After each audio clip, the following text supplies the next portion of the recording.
Hey, what's going on, everybody? Stained Glass Assassin. I got a question that may seem kind of silly, but oh, by the way, if you hear chainsaws in the background, it is not Leatherface. Their neighbor has this gigantic dying tree that has taken like 3 days to start taking down, so that's probably what the noise will be. Anyway, my question for you is Disney in financial jeopardy? Now, again, that does seem kind of silly because this is Disney, right? They got more money than Davy Crockett. But do they? I mean, I'm just some dude at home making a YouTube video, but you read websites, you read blogs, you watch YouTube videos, and everyone seems to have inside sources and spies and whatnot. And I don't know who's legit, but they all seem to tell the same story that Disney is indeed struggling with their finances. And if you've been keeping up with the headlines recently, there's plenty of evidence to support those claims. I mean, they just recently laid off 7,000 employees. I just read that ESPN's actually going to be having their own cuts, and one of them is actually one of the big radio shows, the Max Kellerman show, so more jobs lost. They took a $1.5 billion write-off as they continue to purge content from Disney Plus. They're actually already going to close that Galactic Hotel to try to save money. And of course, this comes on top of all their current woes like failure at the box office, low park attendance. They're not meeting their projections for the Disney Plus subscriptions. Their Disney Channel viewership is abysmal, and the stock value keeps getting lower and lower. So if they are in trouble financially, how? I mean, it wasn't that long ago, say 2015, that Disney was on top of the world. I mean, they had the MCU, which was already a cash cow, but was only going to get bigger in the coming years. They were just releasing The Force Awakens, which at that time, Disney had a very bright potential future, because let's face it, they were ushering in a brand new era of Star Wars and thus a whole new generation of fans, so there was a lot of potential at that time. And their animation department knew how to put out quality content. Let's jump to 2023. The MCU is all but dried up, and none of the characters they've debuted on D Plus are coming to save the day. Theatrically, they've done nothing with Star Wars since the rise of Palpatine, and as for their D Plus content, outside of The Mandalorian Season 1 and 2, it's been pretty lackluster. And unfortunately, their animated department can't put forth a quality film to save their lives. So, again, how did this happen over this time span? I mean, we're not talking 50 years, this was less than a decade. Well, there are a number of reasons why Disney finds themselves in this situation, but I think that the biggest issue is that they've forgotten what the foundation is that their entire empire is built upon, and that is content. Movies, TV shows, streaming, whatever it may be, but content is the foundation of Disney. It's been the driving force of Disney since Steamboat Willie, and it continues today. Now, I know that theme parks, merchandise, licensing, they all play a big role in Disney's bottom line, but without content, you don't have merchandise. Without content, you don't have attractions at theme parks. You probably don't even have theme parks to begin with. And most importantly, without content, you can't obtain new customers, and with crappy content, you run the risk of losing current customers. So it's a big issue. Another issue is that Disney has ignored the core values that went into building that foundation. And I've always observed three main core values that Disney put forth in their content over the years, at least when Disney was respectable. Now, the first core value is quality. Disney was always proud to put forth quality content. Now, don't get me wrong, they've released flops over the years. That's just the nature of the industry. You can't please everybody. But you knew when you saw that little Disney symbol, for the most part, you were going to get a quality film or a quality TV show. I mean, I'm an 80s and 90s kid, so I think back to all the quality classic animated films that came out during that time. Or at the very least, you knew that Disney put forth the effort to deliver quality content. The second core is that content was family friendly. Now, I know someone's going to mention in the comments about Disney's past with subliminal messaging and sexual innuendos, and I'm quite aware of all those. I've seen them all.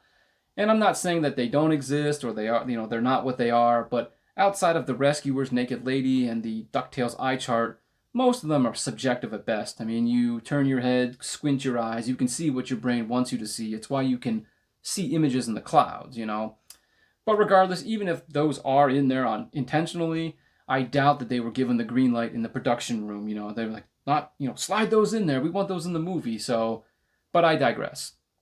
Family friendly. You could go to the theaters, enjoy the movie. You could bring the tape or the DVD home. I know tape dates me, but that is what it is. The kids could watch it. They enjoyed it. Parents watched it, didn't have to worry about narratives or, messaging, none of that. It was just family movie night. And the third core, which I think is the most important core, was they established a connection with their audience.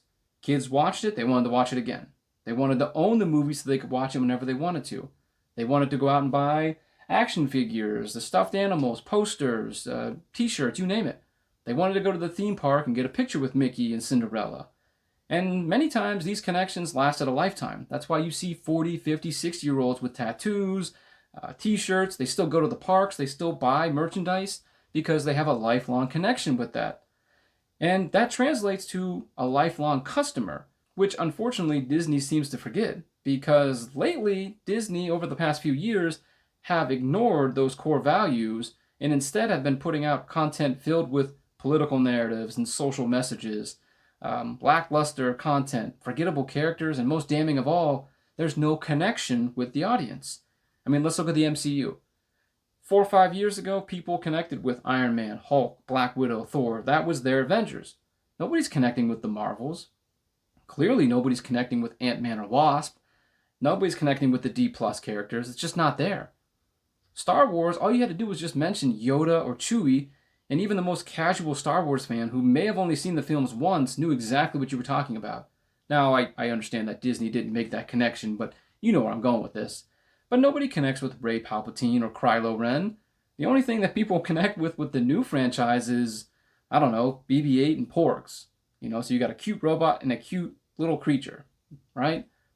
And sadly, the animation, Disney used to be the kings of animation, especially for movies, but now the animated department can't even break even at the box office. It's a sad state of affairs. So, if the previous 12 months is any indication of the direction that Marvel's heading, personally, I think we're going to see something big happen in the next 6 to 12 months.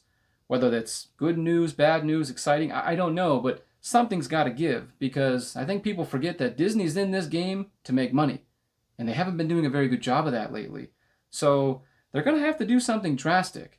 Now, they've already made some kind of shake-up in the personnel. They brought back Bob Iger, fired Victoria Alonso, fired Ike Perlmutter.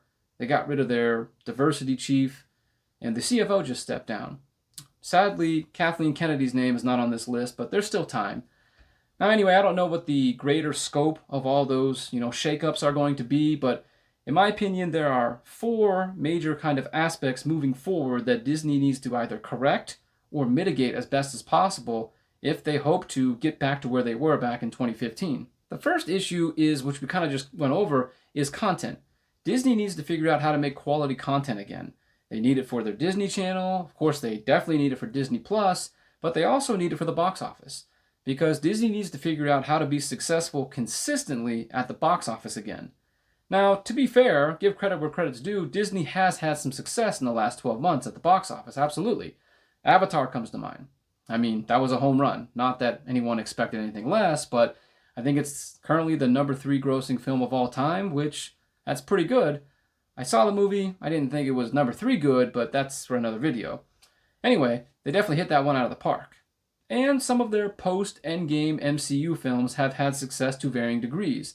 Of course, I'm basing that on the concept that most modern blockbuster movies need to make about 5 to 600 million to break even. I know some are less and some are much more, but 5 to 6 is a pretty in the middle of the road number. Keeping that in mind, Doctor Strange almost made $1 billion, so that was a success. Wakanda Forever, I didn't think it would make much at all given the tragic loss of Chadwick Boseman, but it made over $800 million, so it clearly made some money.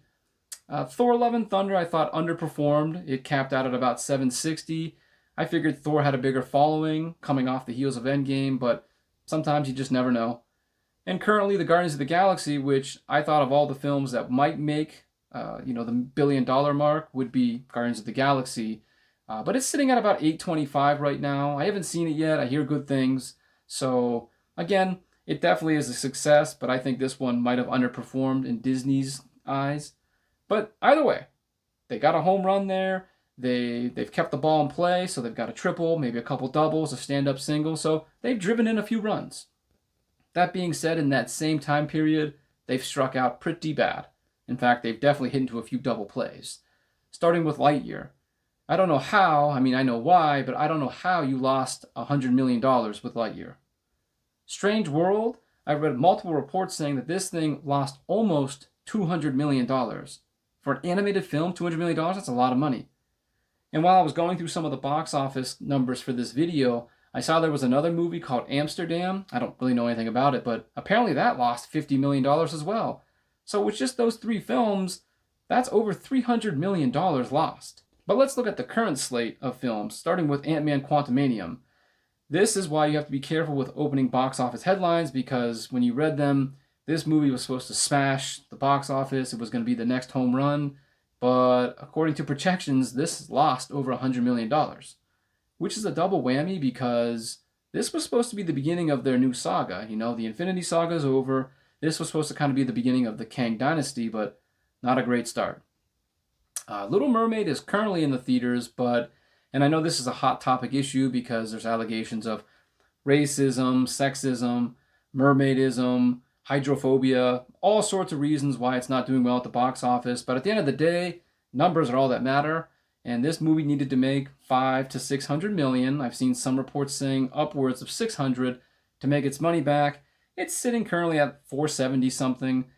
It's not going to get back to 500. So one way or the other, it's going to lose money. Then you have Elemental, to which I still don't understand how Disney can't put out a quality animated film, but this had a huge budget, like $200 million, and it opened up with the worst opening weekend in Pixar history. This thing needs to make a minimum of $400 million to get its money back, and if it makes $100 million, I would be surprised. So this is going to lose a lot of money. Coming up next is Indiana Jones and the Dial of Destiny.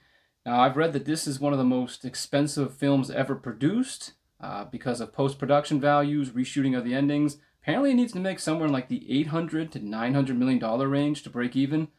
That's a lot of money. That's a lot of money just in general, let alone to break even. So it's a pretty tall order, even for Indy.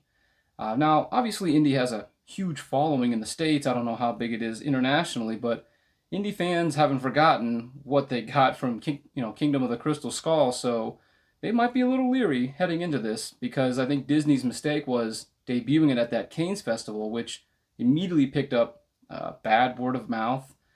Critics got to see it. I think it's sitting at Rotten Tomatoes right now with over 100 critical reviews. The top only gave it like 51%, so not a great start. But 900 million is a lot of money. I read some opening projections sitting at 60 to 70 million, which isn't that great, but then again, projections, they're hit or miss. So just have to wait and see. But yeah, I don't know. I think the best case scenario for this is you'll get like the first 2 or 3 weeks. You'll get the diehard fans. You get the Disney fans that watch anything, and then all of a sudden just it'll plop down. Or it could be like The Flash. I didn't think The Flash would bomb that hard, but here we are. But my gut tells me that this probably doesn't come close to making the 900 million. I could be wrong. I have been wrong in the past, but I think with Disney's recent track record, it's going to miss the mark. I also saw Applebee's was having some kind of like promotion, like come on in, have a steak dinner, and we'll give you a ticket. I don't know what that's about. I haven't seen any of the other big films like Avatar, Endgame, or even any of the current films that are out getting that same promotion. So I don't know if that's desperation on Disney's end, or my speculation is they'll probably try to cook the books a little bit, kind of artificially inflate opening weekend numbers. If Applebee's hands out 10,000 of those tickets, but only 2,000 customers redeem them, they'll still be able to count all 10,000 because Disney essentially paid for those tickets. I don't know. Like I said, that I could be dead wrong, but something seems fishy, so we'll just have to wait and see. And then you have Marvel's waiting in November. Again, too soon to make any predictions, but I don't think anybody wanted this movie. This was supposed to be Captain Marvel 2. It got delayed so many times. Then it turned into Marvel Superhero Freaky Friday. I don't know. Doesn't look very good. I don't think many people are excited about it, so we'll just have to wait and see. In any case, Disney needs to get back to winning at the box office, and that starts by getting back to abiding by those core principles. Quality content, family friendly, where it applies, because they obviously now make some adult-oriented films, but most importantly, they have to establish a connection. And you do that by listening to what your fans want rather than creating content and then telling your fans that's what they should want. That's one of the problems right now. Nobody wants these films, but Disney keeps telling people, yes, you do. Well, The box office numbers don't lie.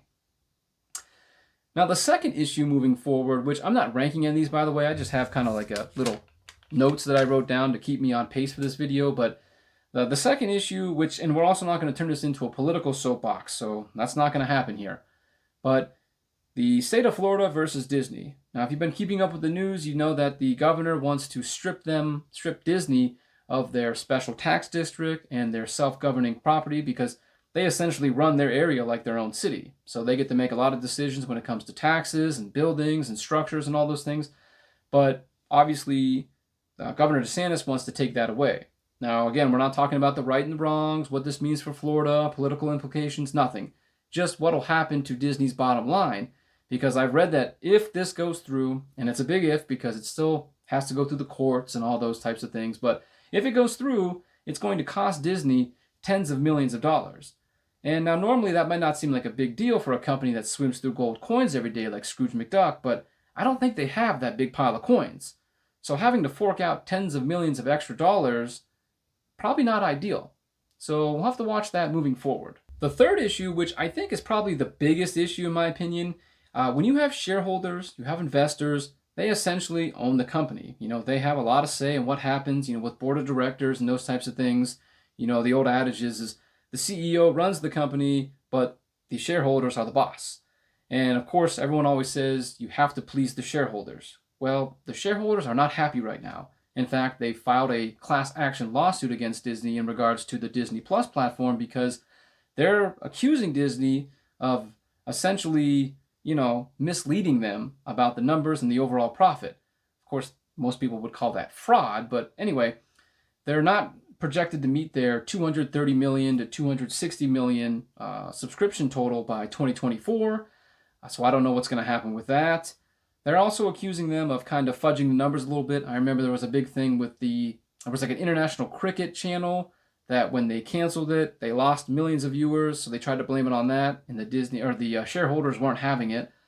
And then there was another issue where, if I read this correctly, they're essentially hiding the true costs of some of their programs. So for instance, they debut it on Disney Channel and then move it to Disney Plus, and if it fails here, since it started over here, the Disney Channel gets the bill for it. So it doesn't look so bad on Disney Plus. At least that's how I read it. I don't claim to understand all the legal issues going on, but either way, shareholders are not happy right now. And I don't know the full fallout of just this lawsuit, but the shareholders aren't going to play ball forever.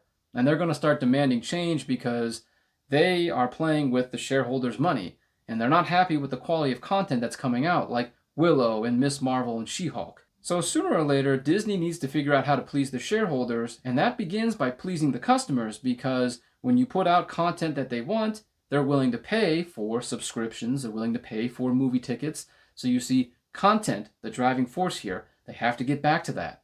The fourth issue, which I think is the most immediately impactful, is the upcoming Comcast Hulu deal. From everything I've read, it appears that Comcast is going to go forward with selling Disney their final third of Hulu, which Disney has to buy for a minimum of $9 billion. Billion. It's a lot of money. To which I don't think they have that money just sitting around. That's why they're making all these cuts, layoffs, they're trimming the fat, because they're scrambling to come up with this hefty price tag. And I think that's a minimum too, because I would imagine a big deal like this has to go through some form of arbitration, to figure out how much Hulu actually is worth and then how much that third is valued at. So maybe they got to pay 10, 11, 12 billion. I don't know.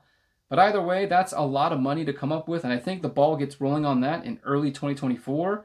So that's why I think in the next 6 months, we're going to see something happen because, again, that's a lot of money to come up with. Now, Disney only has themselves to blame for this mess. I mean, they've shot themselves in the foot so many times that even a blind person could see this situation occurring. I mean, this began all the way back in like 2012, but over the last few years, it's gotten so much worse. But Disney, and you know what, to be fair, it's not just Disney, it's all these companies. It's movies, TVs, comic books, video games. They've all been doing this recently, but they're creating content and aiming it at, so if this is your potential customer base, 100%, they're aiming it at like 15% of their potential audience. And I think 15% is probably generous, because if it was 15 or more, box office numbers would be better, subscription numbers would be better, but I'm just playing with 15 because it's a easy number to work with. So right out of the gate, they've decided to ignore the 85%, the majority here, which that's a bold strategy, Cod, and let's see how it's been working out for them, right? On top of that, I don't think Disney realizes that a good majority of this 15% contains the entitlement generation. You know exactly what I'm talking about. It's these teens to 20-somethings that, everything should be free. It's mine, mine, mine, gimme, gimme, gimme. I mean, I work with these kids. They come in and they're like, well, why does this guy make so much money? He's the boss. He's been here 25 years. Well, I work hard. I deserve a raise. You've been here 3 weeks. You've called off 3 times already. You're lucky you still have a job. But they don't seem to grasp that. These are the ones who think, well, Disney's just another big capitalist company. I can take something for free and it won't hurt their bottom line. So that's what they do. They pirate it. They torrent it. They borrow Netflix passwords. They don't pay for this stuff. So Disney is creating content for 15% of people, and a lot of people are watching it, but they're not paying for it, and that's a problem. There's also another group in that entitlement generation that I'm kind of figuring out, if I can put this correctly. They demand that content be created in their likeness or with their views and values in mind, but they have no intention of watching the movies, playing the video games, or reading the comic books or whatnot, if that makes sense. Like, for instance, the example would be the Spider-Verse movie. I haven't seen it yet. I hear good things. I'll probably watch it with my nephews, but apparently Gwen Stacy, the argument is that she's a trans character. I don't know. I haven't seen it. But if you go to like Twitter, Reddit, you see people going to the mattresses over this. They're arguing that she is trans. She has to be trans. And if you don't agree, you're a transphobe, you're a bigot, all these things. So in my mind, I'm thinking, man, these are some diehard Gwen Stacy fans. Nope. Read the comments and you scroll down and be like, well, I don't watch superhero films. I have no intention of watching the film, but she needs to be trans. And it's like, oh, well, wait a minute. If you're not a fan of this or going to watch it, why is it such a big deal? So I'm discovering that more and more, that this outrage for content, be made, but I'm not going to watch it. So now your 15% is shrinking even more. Now, I'd be lying if I said there wasn't a little schadenfreude on my end, because I kind of smile every time Disney falls flat on their face, because let's face it, I'm part of that 85% that they've ignored. And as a lifelong fan of things like, Disney and Star Wars, I've been reading comics for over 30 years. This attic has over 20 years of long boxes filled with comic books. They have purposely, mind you, taken our favorite characters, our favorite IPs, and they've reduced them to the likes of Luke Skywalker and a twerking She-Hulk. Then we were given characters that nobody asked for, that nobody liked, and of course we never established a connection with those characters. And then that we were told that we have to like these replacements, and if we didn't want to watch these movies, well, we're bigots, we're sexists, So they've alienated their fan base, and then those who actually went against their better judgment and watched the films and then decided to give it a honest opinion, like, hey, I watched the film, I didn't really enjoy it, you're a bigot, that's why. And what do they call that now? Rate bombing. You go over to like Rotten Tomatoes and it's like, oh, well, every negative review is clearly bigotry, so we're not even going to count those. Yet all the people who go over there and give it 10 out of 10 without having seen it, that's okay though, right? So, and then Disney and all these other companies, they tripled down because the 85% weren't going to watch it. We weren't fans of it. So you know what they said? They said, hey, these movies, these comics, they weren't made with you in mind, so take a hike. So we took our money elsewhere. Of course, we were called bigots and sexists, but we're not coming back. You can't guilt us into watching the movies. You can't guilt me into buying comics. You can't guilt me into playing those video games anymore. It's not working. And well, their current financial situation is backing that up, which is why I think in the next 6 to 12 months we're going to see something big happen, because at the very least they have to start creating quality content so that they can try to get back some of those 85% that they've alienated. Now, in my opinion, it's going to take a lot, but it'll be a good start if you put forth content that fans actually want. Now, again, I'm not saying that this 15% of the audience isn't important, but as a company, you should be trying to put forth content that pleases the majority, as much of the 100% as possible. You can't please everybody, but to zero in on a small portion is, well, stupid. So maybe we, the fans, will actually start getting quality Star Wars material. Maybe we'll get some good MCU material. Maybe I'll be able to buy comics again. I'm not holding my breath, but I think if it's going to happen, it's going to happen in the next 6 to 12 months. Or something else drastic might happen. I remember reading a few years ago that an analyst said that Disney might be wise to essentially license out some of their products or some of their IPs to other studios like Netflix or Universal, let them do the most of the legwork and then collect, a royalty check. Kind of like how Sony lent Spider-Man to Marvel, which a lot of people were confused why they would do that, but Sony's made a lot of money off that deal. And of course, Disney has so much source material with Star Wars. They've got so much material with the MCU that they could very easily let somebody, not Amazon, take a fan favorite like The Old Republic or Knights of the Old Republic or something and make a TV show out of it. And if it's successful, Netflix handles the majority of the legwork and you collect a paycheck. So win-win, right? Or maybe even more drastic, maybe just maybe, if I'm a CEO that needs to come up with $9 billion in a very short period of time and someone comes along and says, hey, you suck at Star Wars. Everything you do is underwhelming and or is essentially destroying the franchise. I'll buy it from you for $6 billion. I might have to entertain that proposal because even if Disney can somehow scramble up the $9 billion, they still need money to run the company afterwards. So, a big paycheck like that might be alluring. And don't say it can't happen because don't forget that back in, I think, 2001, Haim Saban of Power Rangers fame sold Fox Entertainment Channel to Disney, and I think he got $1.5 billion for his share.